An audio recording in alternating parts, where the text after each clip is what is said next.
mo mọ̀ kúndùn orin gan ẹni tí ẹ̀kọ́ mi tàgbà ni ẹgbẹ́ yìí ó ní ọ̀gẹ̀dẹ̀ ń bàjẹ́ ò wọ́n níṣe ló ń pọ́n ọmọge ń dọ́kọ wọ́n lóge ló ń ṣe àbíbó ní ká ṣe ṣàlàyé àdàpè ìwà ìbàjẹ́ tí ń jẹ́ mo ní anger issue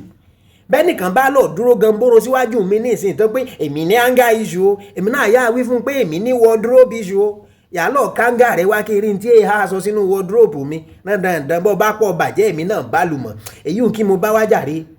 ẹ já wo àwọn ọ̀rọ̀ mẹ́ta kan lẹ̀ Yorùbá nú èdè wa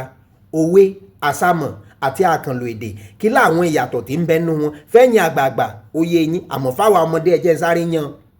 òwe ènìyàn ń pè ní proverb léèbó proverb a sì bẹ́ẹ̀ nìkan kan wí fún bí àpẹẹrẹ kí ní ọ̀gẹ̀dẹ̀ dúdú ọ̀yà bùsàn ọmọ burúkú ọ̀yà lùpa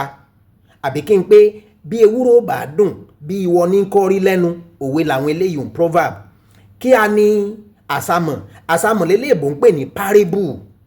ó lè jówe ó lè jórin ó lè jọ́rọ̀ kódà ó lè jẹ́ ìtàn àmọ́ wọ́n ń fi àlùmọ̀kọ́rọ́ yìí wọ́n fi ń bá ẹnìkan àbáwọn nǹkan wí ni àwọn tí wọ́n sì ń bá wí àbẹ́ni tí wọ́n ń bá wí ó ṣeé ṣe kó mọ́ra rẹ̀ fún bí àpẹẹrẹ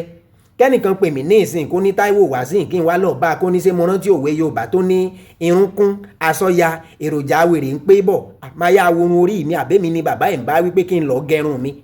ẹ wo ohun tí Jésù mọ́ ń sábà mọ́ ń ṣe inú Bíbélì tí wọ́n ń pè ní parable àsámọ̀ ní kì í ṣòwe gbogbo àwọn ìtàn jẹ̀ràn tí mọ́ ń pa àwọn ẹ wo ta fúrúgbìn n tí ń wí ni pé mo mọ̀ pé ní tí mò ń sọ yìí ẹ̀yin kan ń bẹ tẹ́ ẹ gbọ́ tèmi àmọ́ ẹ̀yin kan ń bẹ tẹ́ ẹ ń gbọ́ mi ní ìsìn àmọ́ wọ́n ti gé yín létí lọ ẹ ti dìran àṣàkẹ́ ẹ̀ lè gbọ́ nǹkan kan